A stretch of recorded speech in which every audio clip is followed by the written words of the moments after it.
kita kalau kerja keras, we spend too much time at work. Bila kita ditegur, the only alasan and the most alasan we will give is we do this for the family.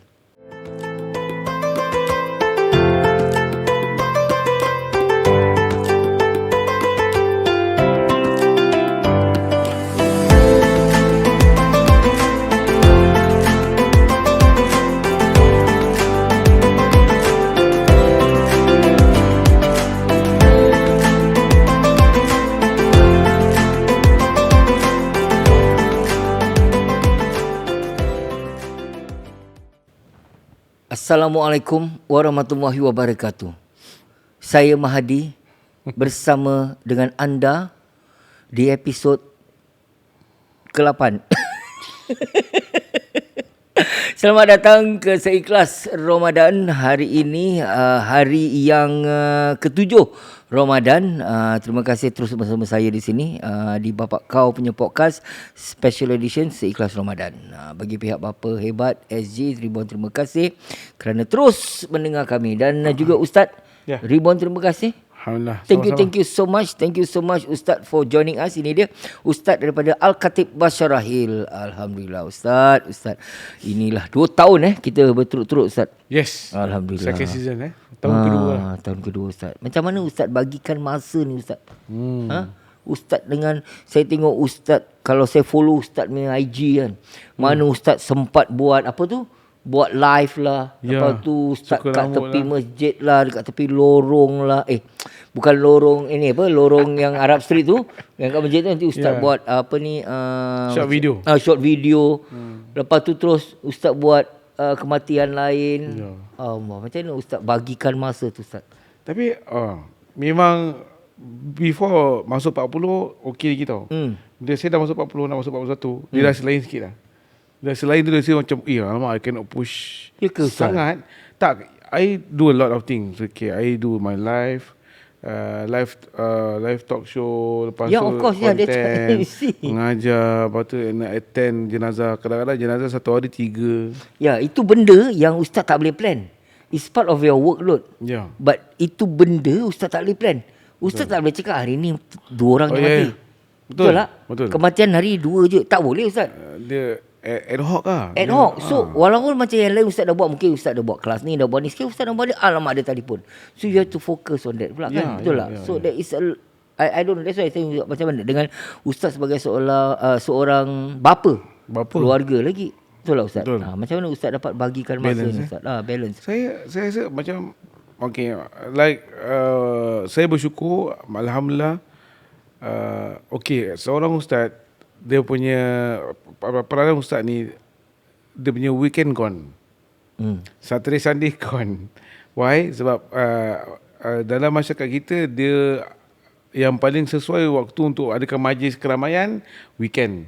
Okay. Yalah, kalau let's say orang kahwin pun hujung minggu, betul tak bang? Betul. Tapi kadang-kadang ustaz pun on juga hujung minggu. Dia mana nak baca doa selamat, tahlil lah, cukur rambut budak, sebagainya semua on weekend. Alhamdulillah, my wife very understanding in term of dia tak demand that weekend dia nak be together die. Ada orang mesti not see ada orang lah. Yeah, this play a very important role. Very important role. Your better half, your wife, have to be very understanding macam compromise. Jadi bagaimana kalau dia bilang I nak Monday ni kita pergi JB, dan kita okey. Dan anak pula dia kata as long as kita ada 1 hour 2 hour interaction dengan dia happy. That's what I see. Lain orang lain punya cara lah. Betul. So tapi dengan harapan mudah-mudahan ada waktu yang luang, paling-paling pun weekend. Saya faham, saya tengok macam konsep ejen rumah, orang hari-hari ada viewing. Contoh betul. Lagi weekend lah, lagi sibuk kan. Tapi diorang akan decide, okay, December keluar family 1 minggu, 2 minggu, 3 minggu for example. So that's I learn from that kind of pattern that Singaporean especially lah.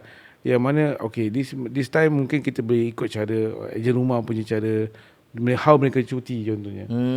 Tapi understanding tu memang peranan. Itu nak kena tengok orang di sini macam mana orang boleh berkorban. Tak demand. Tapi as long as ada time untuk I'm okay.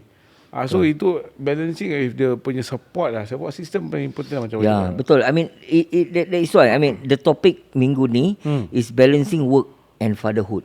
So to me, this balancing work and fatherhood, you cannot do it alone. Betul lah bang. You cannot do it alone. You need your better half to be there, not only to understand, but also to remind you to like slow down, pause, you know, that kind of thing. Pasal kadang-kadang, I think most of the time, I am guilty of that. Where every time kita kalau kerja keras, we spend too much time at work. Yeah. Bila kita ditegur, the only alasan and the most alasan we will give is we do this for the family. Betul lah. We do this for family. Kita kerja OT for the family. Kita kerja penat-penat buat the family. So, and sometimes when the family listen and hear to that, macam dorang pun kadang-kadang kecil hati jugalah. Yeah, Macam, I didn't want to be like this, you know. I want to have more time, but which sometimes we don't realize. So, to me, I think the wife play a very important role to remind us. Correct. Sometimes to pull us down and remind us, you need to pause for a while and spend time with the family or that kind of thing. You know? Tapi bila cakap spend time with family tu, dia tak semestinya 5 jam, 6 jam, 7 jam. Kadang 1-2 jam pun quality time. Important is the quality of that itu pun time. saya tu mampat. Anak saya kalau let's say dia tahu bapak dia sibuk, dia pun tahu, dia pun ada belajar. Tapi kalau ajak pergi ke NTUC ke, ajak pergi Giant, kejap pun you are as much as they happy, of course kita happy to dalam spend nak jalan that pergi time. Giant tu pun berbual dengan dia pun interaction dengan dia. Kau tahu tak kat sekolah aku ada gini, kau tahu tak kawan aku macam gini, kau tahu tak sekarang aku belajar ni kat sekolah. So they want that sharing. For me pasal anak perempuan kan lain dia punya engagement lah. Betul, tapi betul, I think the balancing and fatherhood lah.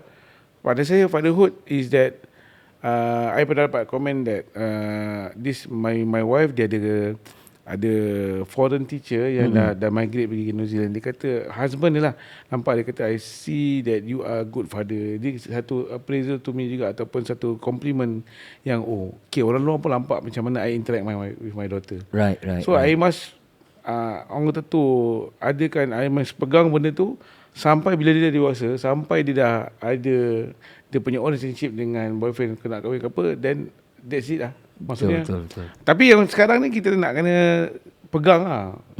Itu saya yakin, sebab saya dididik macam itu, mak bapak didik macam itu. Jadi saya nak legacy tu berterusan.